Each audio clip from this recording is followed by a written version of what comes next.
Hello, good morning, good afternoon, good evening for some of you. Many thanks for dialing in to this webinar.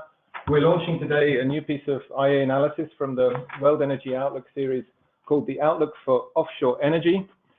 My name is Tim Gould. I'm the head of division for the energy supply part of the World Energy Outlook team. And I'm joined by my colleague, Brent Warner, who is the lead on the power generation side. Over the next 25 minutes or so, we'll be talking through some of the key findings of this new analysis, which we released this morning. We're going to use a slide presentation, which we will also make available on the web. A recording of this webinar, likewise, will be accessible on the IA website. You're very welcome to send in any comments or questions as we go along. You have a web browser for that purpose, and for the latter part of this webinar, we'll be taking and answering those questions, assisted by my colleague, Aaron Cole, who will moderate that part of the discussion.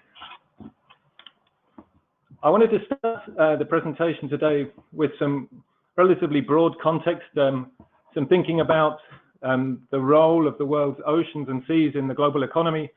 Obviously a vital source of food, energy, minerals, leisure, transport. But the traditional maritime economy is evolving, and energy is a big part of that change. Moreover, there's an increasing focus not just on individual maritime industries, but also the linkages between them, as countries look to reconcile the huge potential of the oceans with rising pressures on the marine environment, including overexploitation, pollution. We've all seen the pictures of the plastic waste that is in the world's oceans, declining biodiversity, and climate change. And our aim with this new analysis is to focus on the energy aspect of this complex equation, trying to look not just at the various energy activities in isolation, but also at the potential synergies between them. As always with IA long-term analysis, we don't have any single frame of reference, but we're testing how things develop in different scenarios out to 2040. Why are we looking at this area? Well, offshore energy, oil and gas produced offshore has always been, well, for the last 50 years, has been an increasing part of oil and gas supply. And then now we have electricity produced offshore as, for the moment, relatively marginal, but a rapidly growing element of the global electricity supply outlook. The resources are huge, but this is also a very dynamic area in which some widely held assumptions are being challenged. For some time, we had the assumption that offshore oil and gas was next in line for development as onshore resources were gradually depleted. But this assumption has been shaken by the shale revolution, which has refocused attention onshore for many companies and has challenged offshore operators to improve their competitiveness. Likewise, the assumption that offshore wind was always going to be a poor cousin of its onshore counterpart has been shaken by the results of recent auctions in Europe. So we wanted to examine these changing dynamics and see how different types of offshore activity might fare in the future. This is partially a story of costs and technologies, but there's really a wide range of considerations that could affect the outlook, including considerations of energy security, as well as social and environmental pressures. And we try and capture these uncertainties in our two main scenarios that we'll be talking about today: the new policy scenario, which you'll see the acronym NPS at different points in the presentation, and the Sustainable Development Scenario, SDS. And the new policy scenario incorporates today's policy frameworks, but it also incorporates some of the things that governments have said that they want to do. And a big part of that is the nationally determined contributions that have been made as part of the Paris Agreement. So it gives us an indication of the direction in which the energy system is heading. And that's not to say that this is a view from the IEA on where we will end up in 2030 or 2040, but it does give a sense of the direction of travel based on what we know today. The Sustainable Development Scenario is really a different kind of exercise, as it works back from future outcomes to the present day. And for inspiration as to those outcomes, we looked to the UN Sustainable Development Goals and the Paris Agreement. So this is a scenario that puts the world on a pathway to the well below 2 objective of Paris. It also incorporates the achievement of universal energy access by 2030 and a dramatic reduction in pollutants that cause poor air quality. So with these two scenarios, we're trying to capture some of the elements of uncertainty facing the outlook for global energy and really thinking through what that might mean for the offshore component. I'll provide a brief overview of the scenarios and then we'll dive into a few issues in a bit more detail. So this is a picture in the new policy scenario. So this is the one which shows where we might be heading based on what we know today. And in this scenario, offshore energy is a rising source of energy supply across all of the different elements that we examine. Offshore oil production it remains pretty close to today's levels of around 27 million barrels a day of output. But this apparent stability masks plenty of changes in practice. So shallow water output gradually climbs from today, reflecting the maturity of many of the main shallow water basins. But deep water output grows from today's 7 million barrels a day to around 10 million barrels a day by 2040. Brazil, by a distance, the main source of growth. Mexico, also a big new deep water player, alongside others such as Guyana and Suriname. There's a large increase in offshore gas output to 2040, spread across different regions. Main ones, Middle East and Africa, and we'll come back to that a bit later on. But the fastest growth, albeit from a much lower base, comes from offshore wind. This projection reflects the concentration for the moment of supportive policies in Europe, but as Brent will explain, Europe accounts for some 60% of the projected capacity additions in this scenario.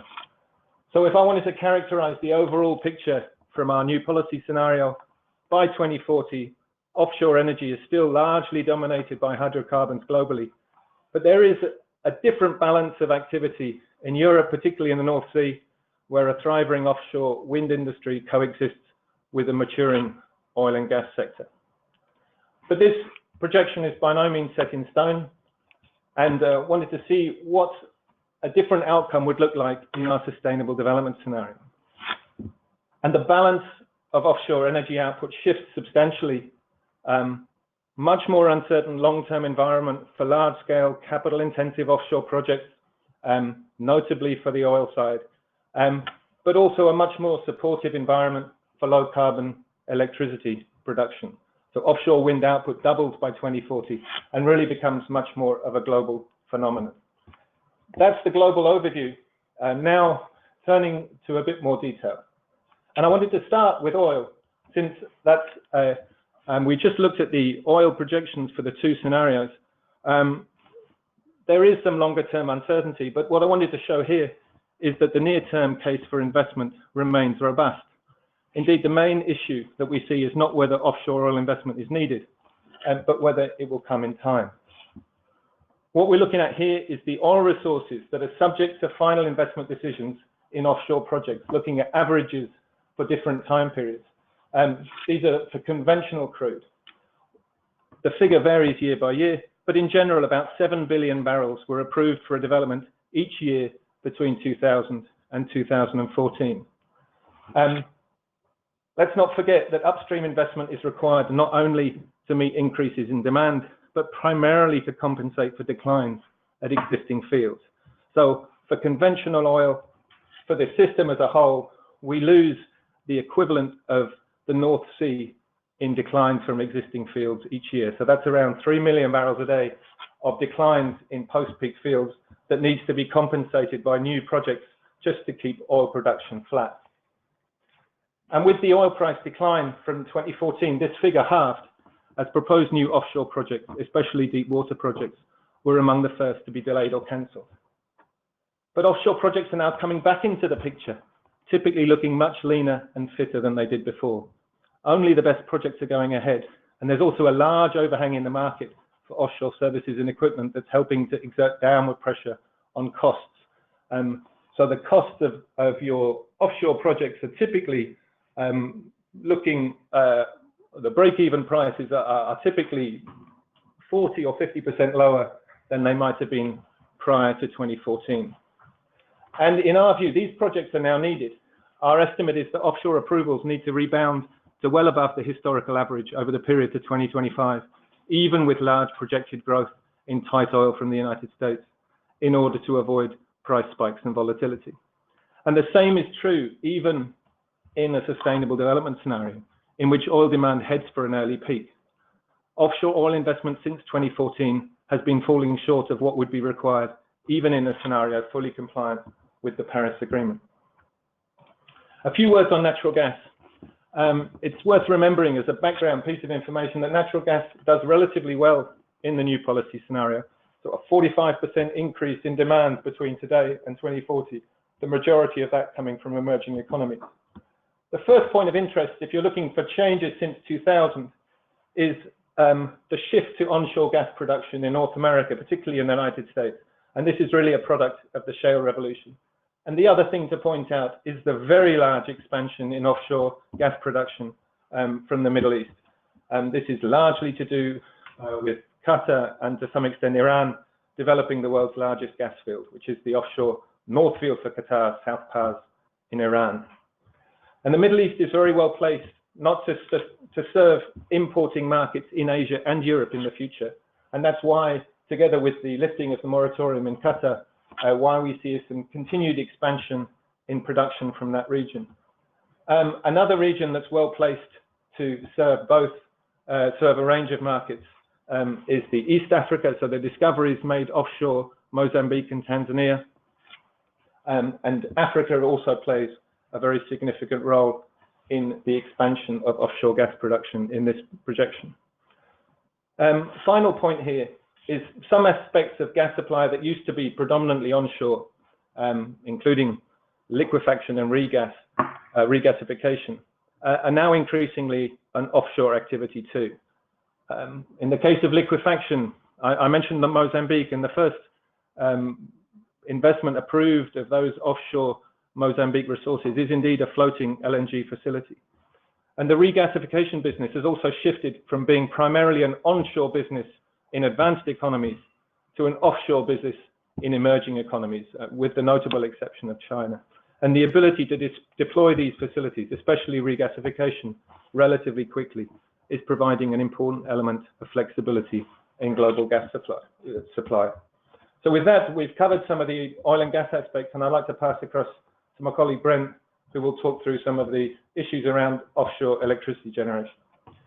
Thanks very much, Tim. So building on what Tim has presented here at the beginning, the global outlook, I'd like to focus a little bit on offshore wind in particular, starting with a critical element of the costs around offshore wind technology. The first thing we notice looking at a bit of the historical trend here is that the costs have moved around a little bit, in both directions, and covered a wide range. Now, the technology is continuing to be developed. There are a number of trends that are pushing it both upwards and downwards at the moment. But we see that in the future, there are suggestions that the costs are set to fall very soon. Auction results in Europe, in particular, are providing a very clear signal that we're entering a period of strong cost declines. To date, we're sitting at we've estimated a levelized cost of electricity here just under $200 a megawatt hour, making offshore wind relatively expensive. But with these auctions in Europe, we're seeing that this potentially could come down substantially in the years to come. So some of what's behind this are that policies are clearly playing a role. We have a maturing supply chain and the developments of new turbines that are able to tap more consistent and higher wind resources, higher quality wind resources.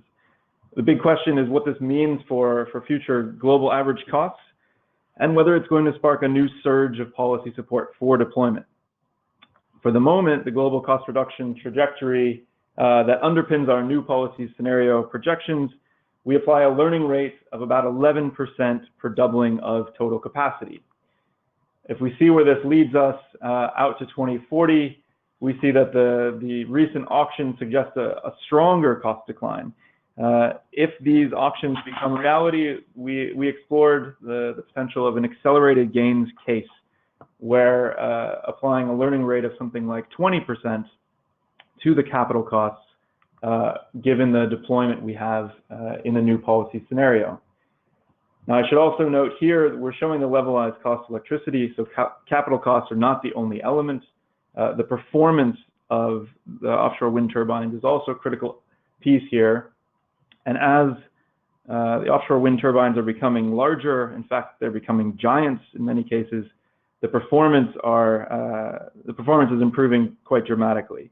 If we think about the size, just to give a sense of this, in 2010, the largest turbines being deployed were around 3 megawatts and just over 100 meters high, which is about the same as the tallest tree on Earth. But today we're deploying turbines that are 8 megawatts and stand at twice that height, well over 200 meters, and we're expecting new turbines in the coming years to exceed 250 meters in height. In addition to becoming larger, turbines and the installations are moving further from shore, and that's enabling tapping higher quality resources. So we are moving from an era where capacity factors are something in the order of 40% today globally, we expect those to exceed 50% on average and potentially even move towards 60% on average. And that's included here in the accelerated gains case. So we're looking at faster declines in capital costs and greater performance improvements.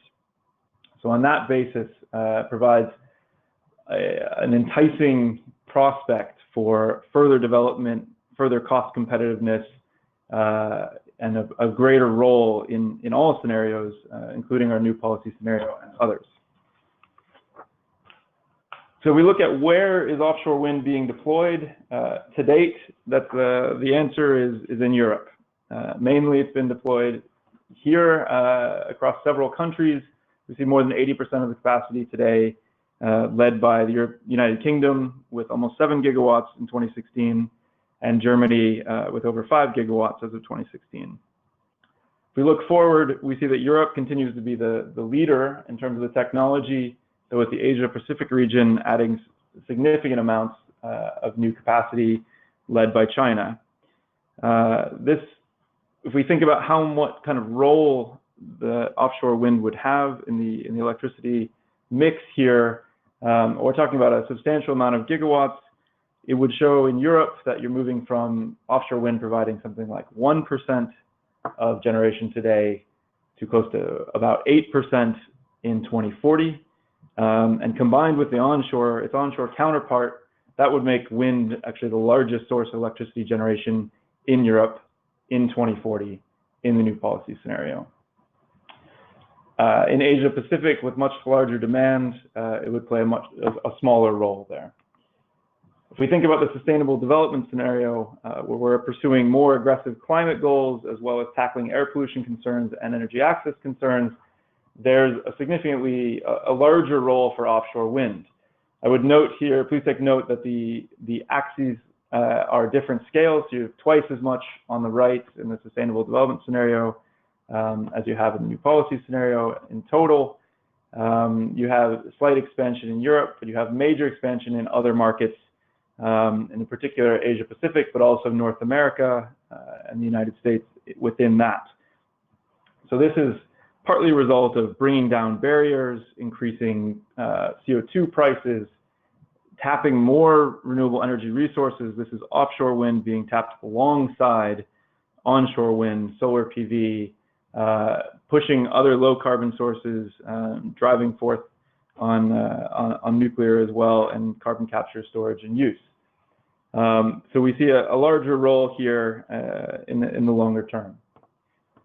If we think about what this means for overall investment across both fossil fuels so oil and gas production and electricity offshore, we have a picture of the last 6 years where the average investment has been close, I think you see, the $180 billion a year, with electricity making up a small portion of that, the majority being for oil, a significant portion for natural gas.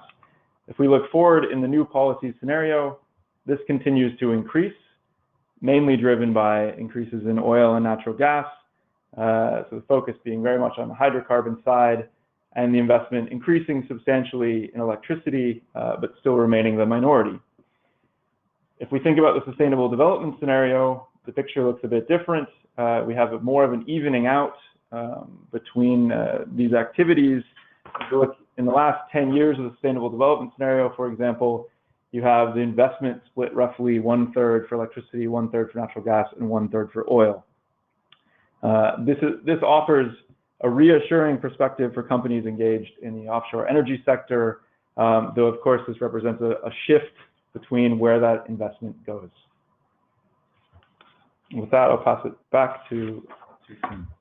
Thanks very much, Brent. The picture you see here is all about capital investment in new energy infrastructure, new supply infrastructure, and upstream supply infrastructure. That doesn't include the sort of liquefaction or regas facilities that I was mentioning before. But there's one other element of the spending requirement that I wanted to focus on. It's really this need to take care of existing infrastructure that reaches the end of its operational life. And we estimate that between 2,500 and 3,000 projects are likely to require decommissioning between now and 2040. Becomes a much bigger issue, as you can see from this slide, for Europe, for Asia Pacific, for Africa. The types of projects that are being decommissioned are also set to evolve. Most activities to date have involved steel platforms in relatively shallow water, but the future will also require dismantling more complex structures in deeper water. Removing this offshore infrastructure is typically the best way to minimize environmental and safety risks, but there is scope, and we'll come back to this in a second, in some cases for reuse or repurposing. And that's potentially an area of some synergies also with the offshore electricity generation sector. What this means in practice is that there's going to be a great deal more attention required to the regulatory aspects of decommissioning of aging offshore facilities.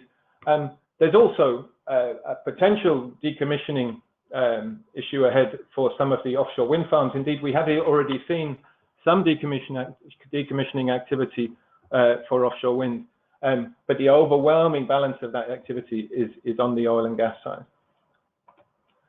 And I wanted to conclude with a look at some of these synergies between different offshore energy activities, because one of the things that we go into in this report is the need for some integrated thinking about the offshore, which we believe could bring benefits in terms of reduced costs, improved environmental performance, and more optimal utilization of infrastructure. And it's really in the North Sea, which is, as I mentioned before, a relatively mature oil and gas basin with a thriving renewable electricity industry.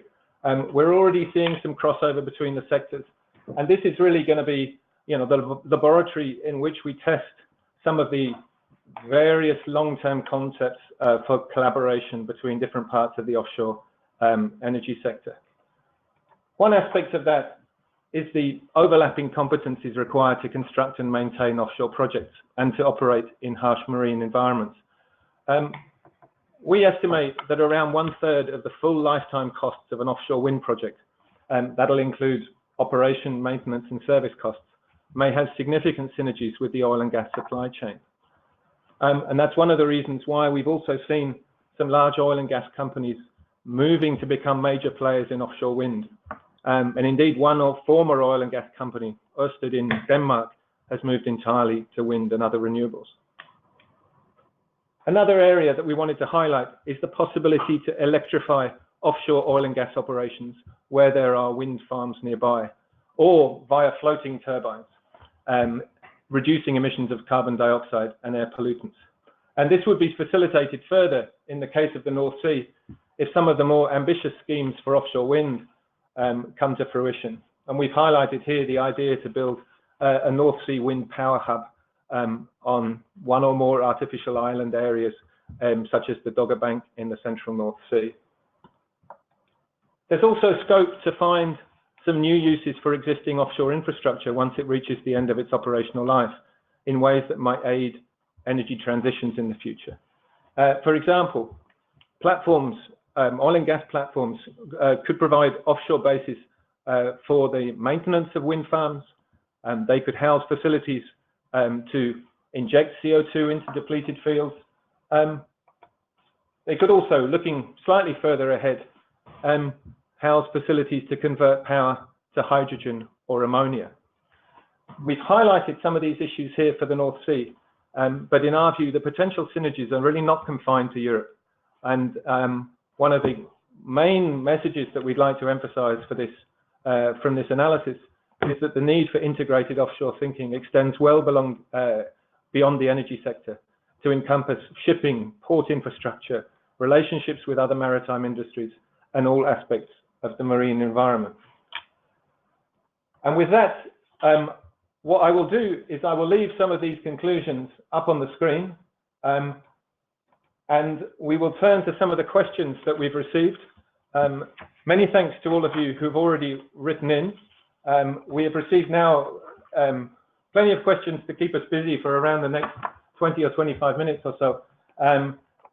Many thanks for your attention, and I'd now like to pass it across to our moderator, Aaron Cole, to take us further.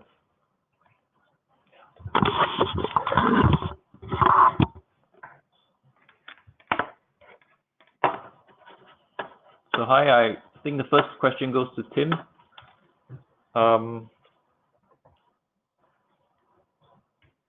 And yeah, the question is, what are the percentages in global supply? And I'm assuming that the question is asking about onshore and offshore breakdown for oil and gas and natural gas. Thanks.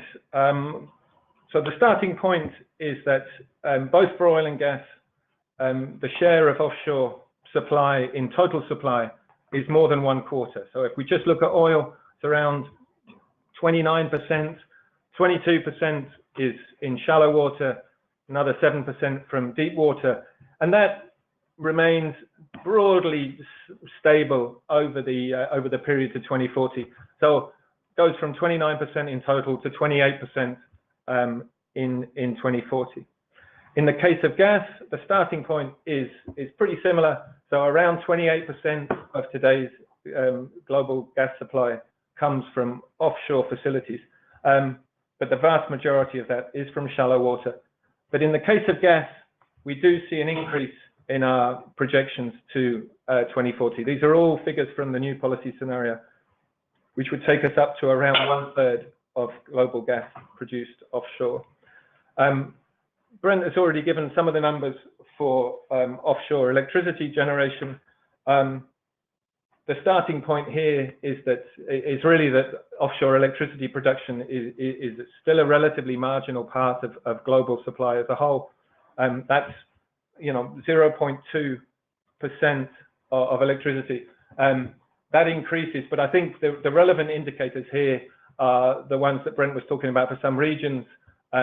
So as he mentioned, in the case of Europe, we get up to around 8% by 2040 in our main scenario. And I think if you look just at the European Union, you end up even slightly higher. So even around 10% of the European Union's projected electricity generation in the new policy scenario comes from the offshore.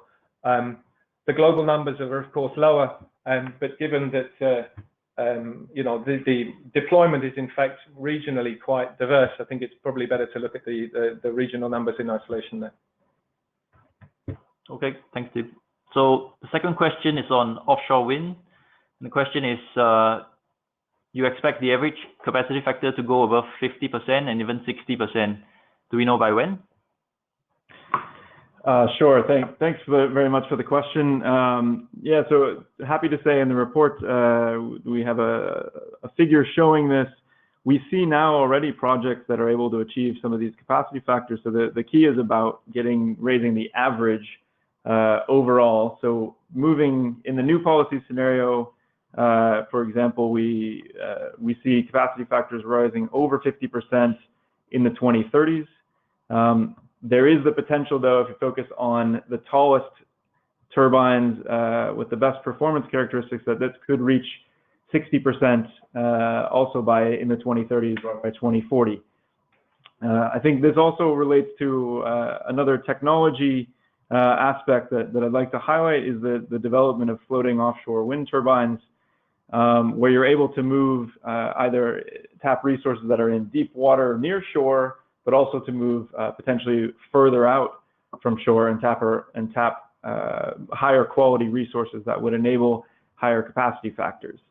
If we think about those capacity factors in the 50s and 60s, or 40s, 50s, and 60s even, this is a very different feel for renewable energy technologies and variable renewables in particular.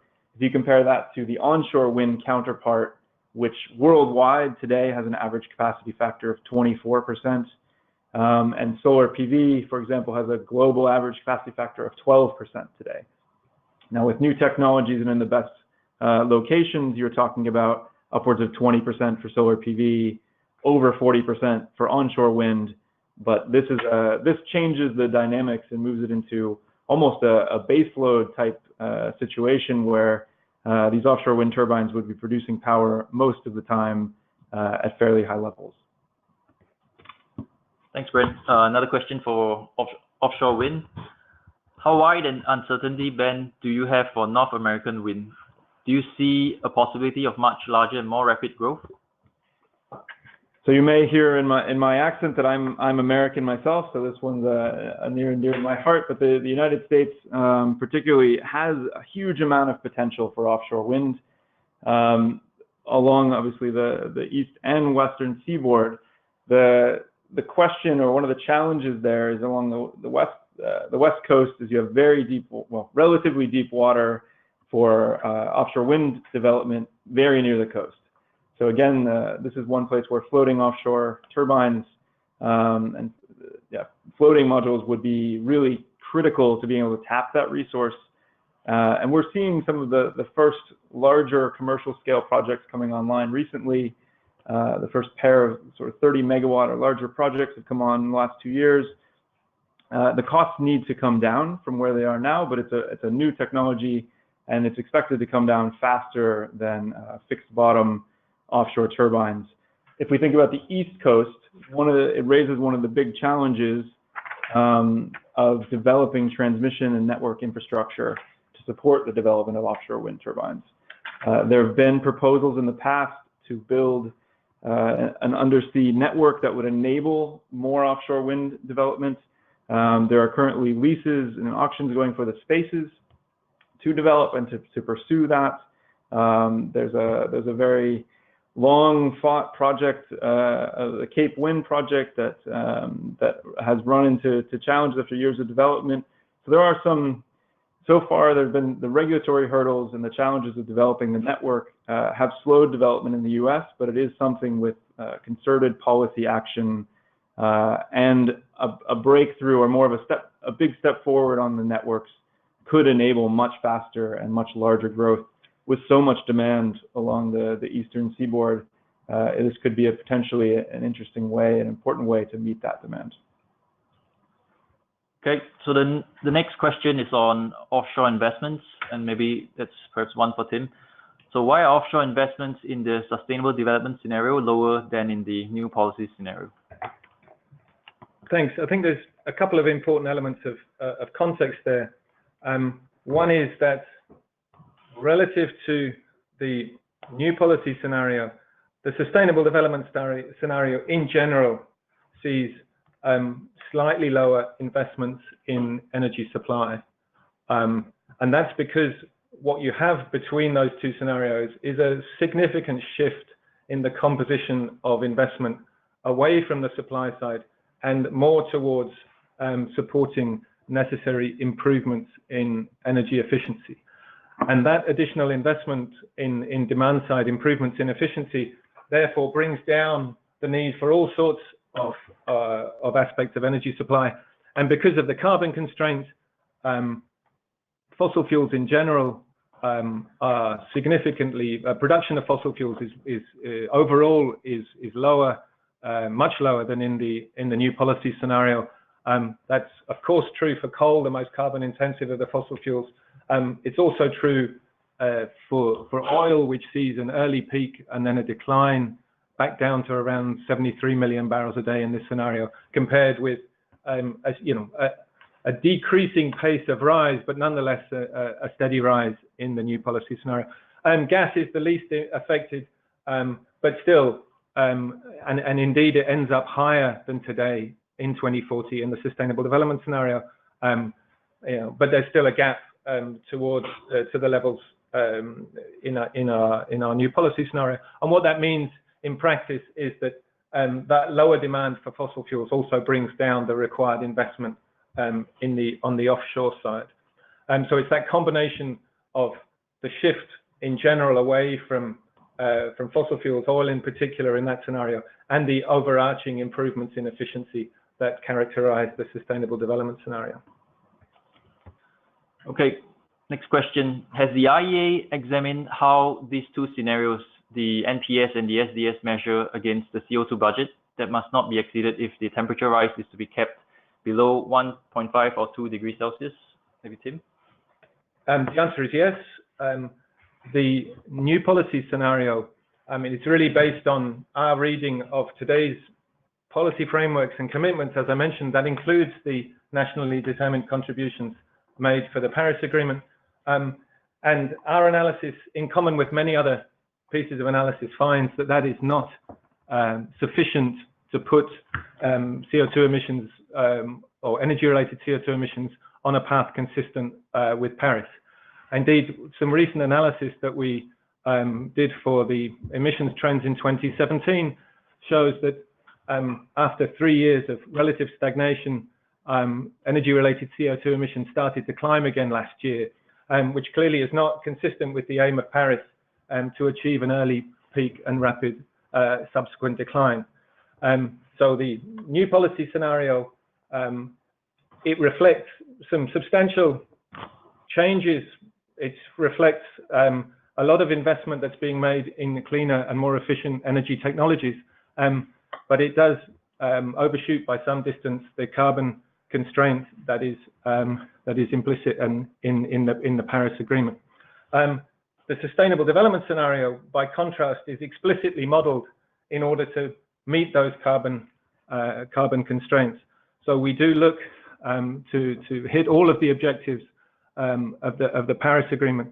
So you can take that Sustainable Development Scenario as being, fully consistent with the climate change objectives. So if you look at the trajectory for energy-related CO2 emissions in the Sustainable Development Scenario to 2040, it's at the lower end compared to a range of scenarios that, recent publicly available scenarios that target a sort of 1.7, 1.8 degree stabilization over for 2100 global average temperatures. Okay, moving back to offshore wind, maybe a question for Brent. Prices obtained for offshore wind in today's auctions are below IEA's expected prices for 2040. Are today's auction prices indeed sustainable and a good reference?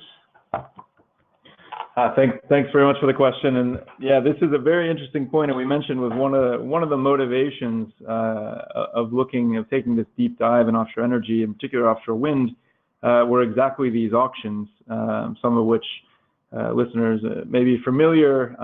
To name a few, we're seeing some in Germany towards 2025, where the auctions have come in with zero support required, which would be a massive cost reduction a very exciting cost reduction from where we are today.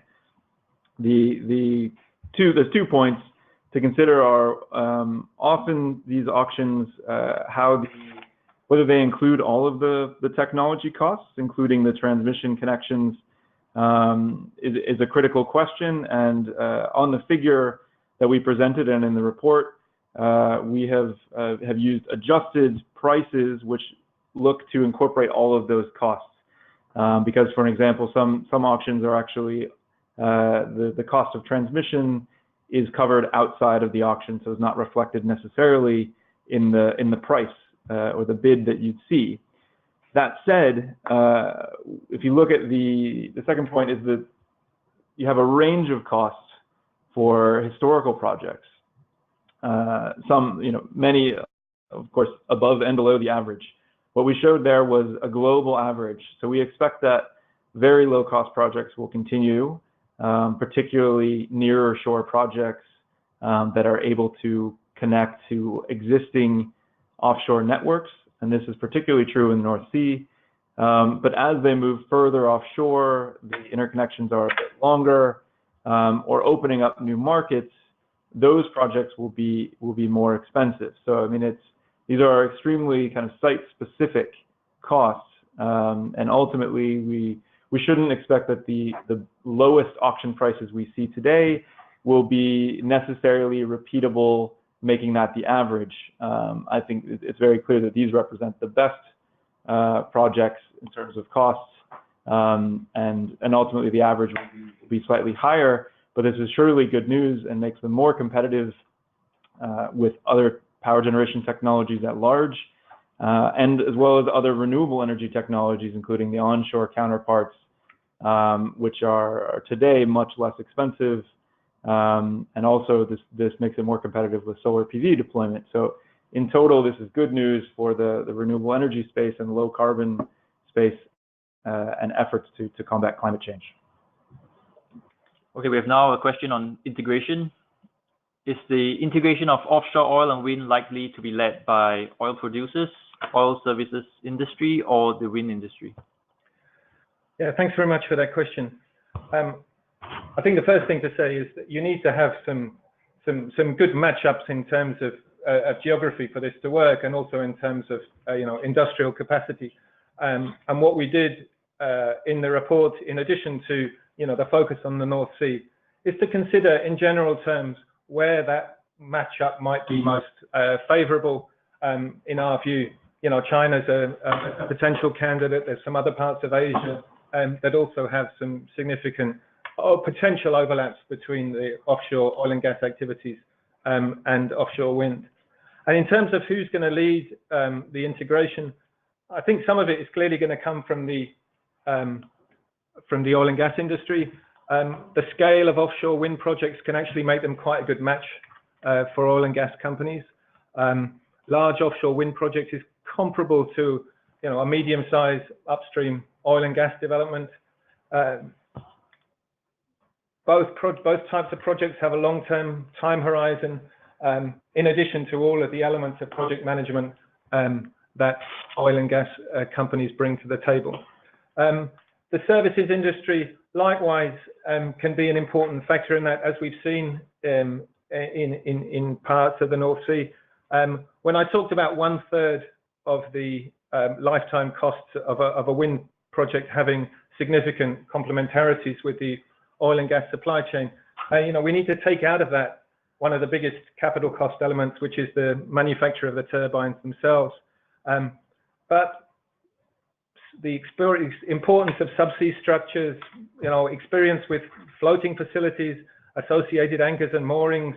I think when you start moving more towards the floating wind technology that's being actively developed in the North Sea, then that kind of expertise is going to be very important.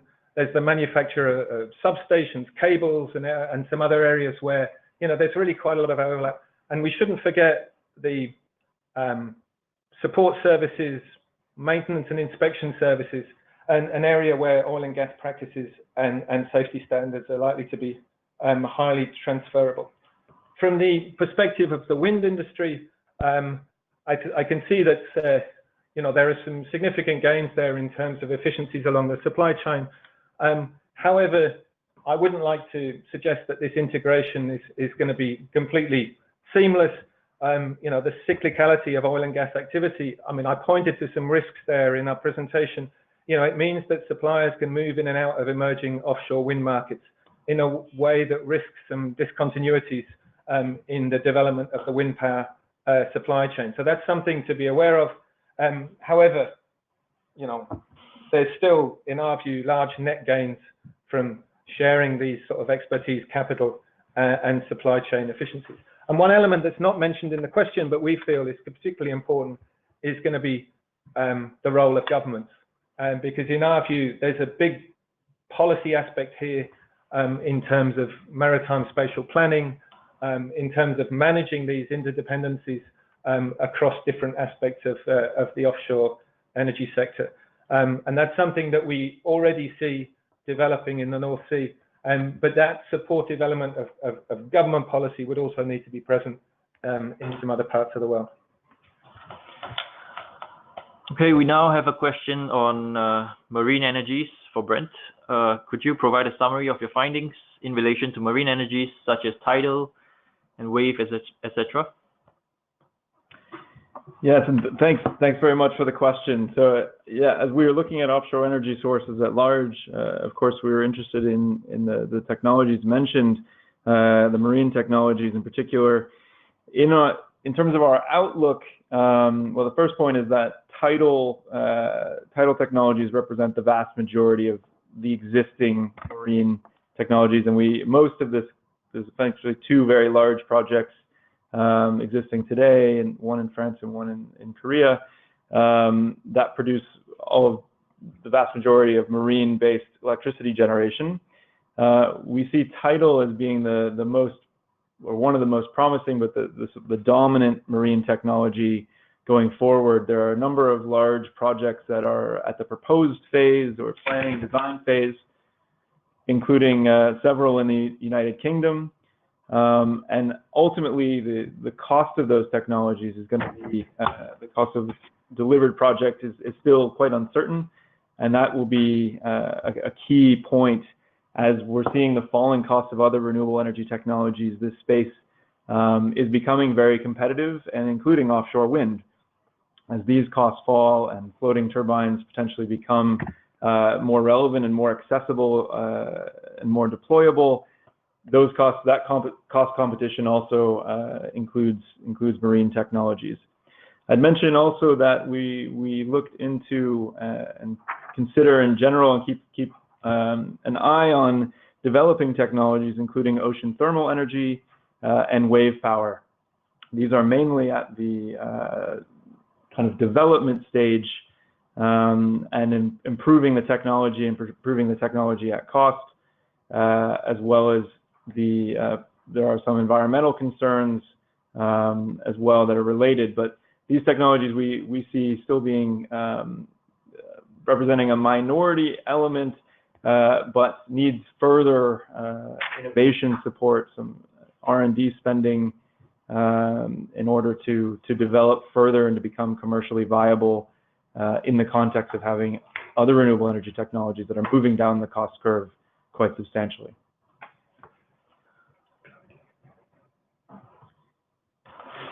So we'll say another word there as well about floating technologies. I mentioned a little bit in passing in two elements, but I want to make a clear point that I mentioned. There are two projects that have come online recently, and that are suggesting that floating turbines could be a critical piece and enabler in the future. This is one element that opens up or could open up new markets. I mentioned the west coast of the United States, but also Japan would be a potentially interesting market with very relatively deep near-shore resources, a country that is looking to expand its renewable energy in its electricity mix. This is also true for other countries in the region, and tapping these near-shore deep resources, deep water resources for electricity generation could be very important.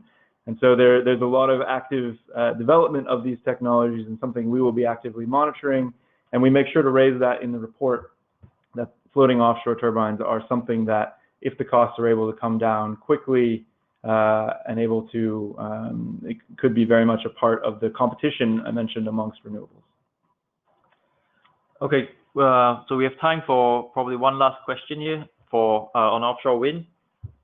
So you've shown that the falling cost of offshore wind. How does this compare to other renewable energy technologies? Yeah, so this builds on this point of the competition. I think is a very good one, because it's sometimes inviting to think of a technology in isolation. We as an agency make sure and try to encourage thinking across technologies. The more technology neutral we can be in policies supporting the deployment of low carbon sources, we feel is an important element of moving forward in the global fight against climate change in particular. And this cost competition is one that is particularly true in Europe. Today, I mentioned that the average cost of offshore wind is about 70% higher than the average cost of onshore wind. So today there's a clear leg up for the onshore counterpart, but there are many other considerations just beyond cost that affect this. And so as the gap closes potentially between the offshore and onshore installations, we would expect to see a larger mix between the two. And if we look forward in the accelerated gains case, particularly, we could actually see that offshore wind may fall below the costs of onshore wind in Europe towards the end of the projections towards 2040. And at that stage, you may have offshore wind, onshore wind, and solar PV technologies at similar cost levels, which is very good news for countries with different levels of resource endowments, not only within Europe, but then around the world. And this potentially could open up markets and have offshore wind be able to be deployed in many places around the world alongside other renewable technologies and along other low carbon sources. Well, I think our time is basically up, but so we would like to thank all of you who joined us today. There are a few questions which we didn't have time to get to. We will get back in touch with you directly by mail. And if you want to get a copy of the full report, then please note that it is available on the IEA website to download for free. As I mentioned at the start, we'll also make the slides available on the website, and indeed a recording of this webinar. So with that, just remains me to thank you once again, and we look forward to speaking to you again in the future with new analysis from the World Energy Outlook. Thanks very much indeed.